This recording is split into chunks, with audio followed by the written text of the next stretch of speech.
Now, two people who were following the economic update quite closely are former Liberal Minister Anne McLellan and former Conservative Minister Lisa Raitt, who now work together for the Coalition for a Better Future. Ms. McLellan, Ms. Raitt, thank you for joining us tonight.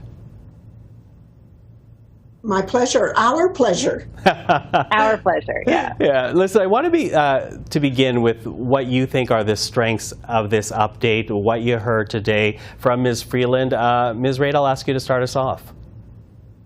Sure. First of all, what I can say is I clearly get the impression from the finance minister that she understands the urgency that we're currently facing with respect to the economy. The coalition came together because people were concerned that there was no long-term vision or long-term economic growth plan for the country that's needed in order for us to have a sustainable and an inclusive economy. As a result of those kinds of discussions, we really do focus on whether or not the fall economic statement had much in there when it came to setting out what a plan would look like. One part that was positive was the fact that they did show that there's urgency and that they have to at least be competitive with the United States when it comes to some of the subsidies that they are creating for their economy. But there's also, an urgency that needs to be carried through. So we'll be watching to see what happens in March. Mm-hmm. Ms. McLellan, what's your assessment of it? I would agree with what Lisa said.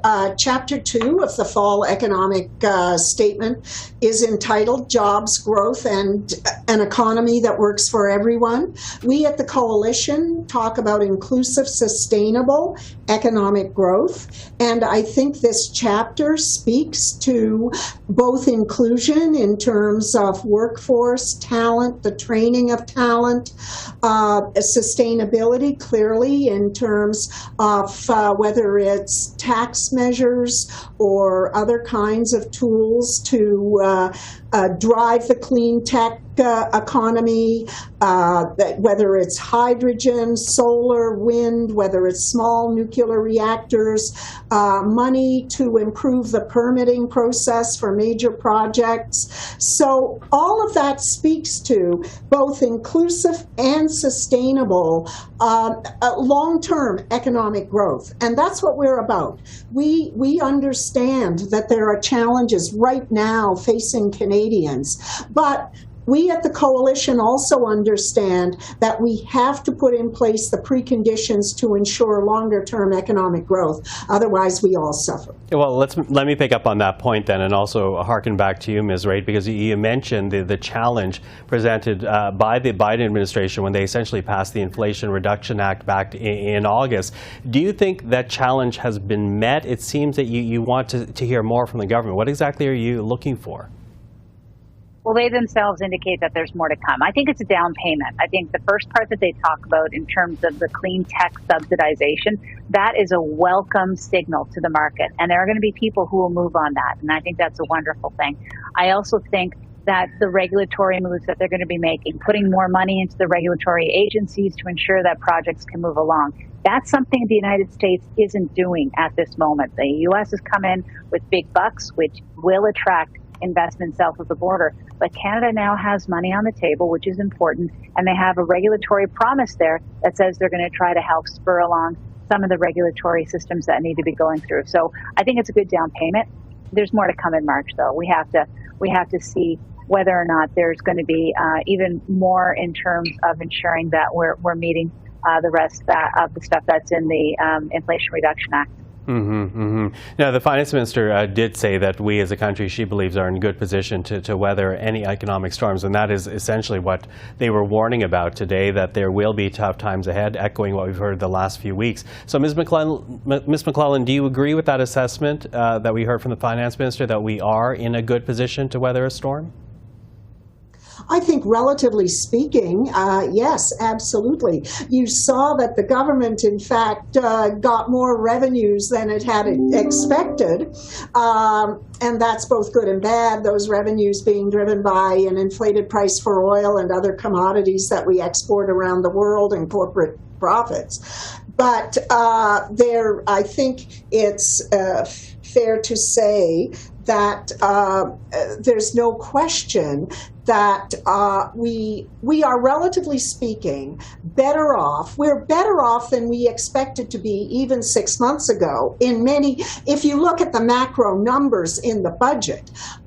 So they have the means. If they have to provide a bigger cushion for either individuals or perhaps for the economy more generally, yeah, they're in a position to do that. But we have to balance that against the impact that might have on inflation. And obviously, Minister Freeland is very conscious of the fact that whatever measures, whatever money you want to put into the economy has to be highly targeted to the most in need, because otherwise you're working in counter effect to the Bank of Canada. But yeah, I think overall we are relatively well placed. You saw Sean Fraser 2 days ago announce that we're going to go to 500,000 new Canadians by 2025. What do we hear from our members? Number one issue, where's the talent coming from in the future?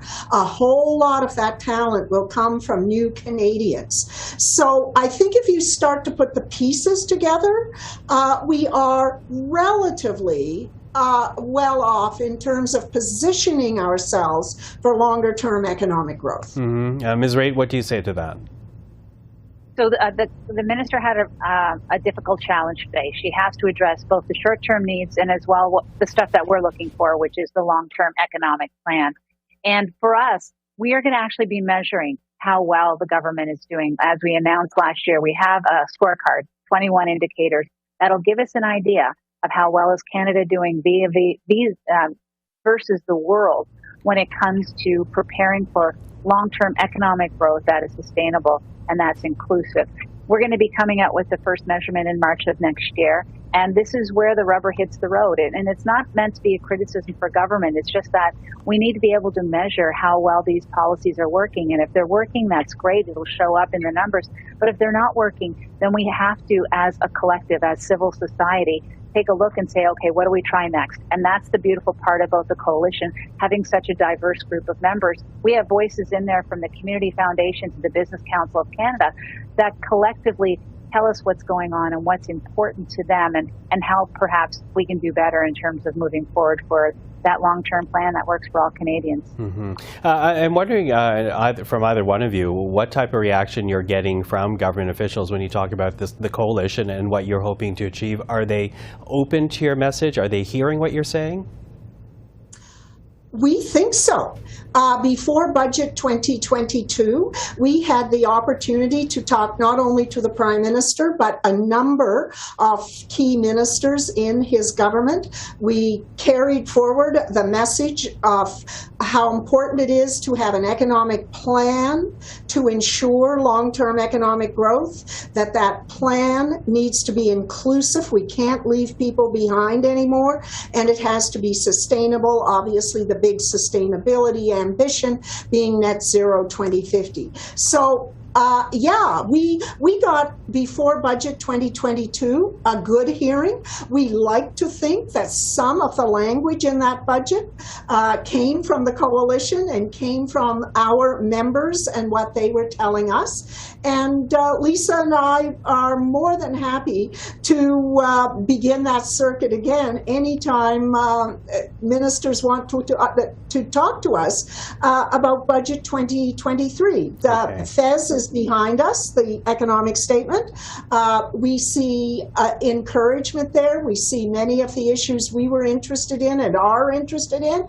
But this is a moment in time, and I would say stay tuned. Okay, stay tuned.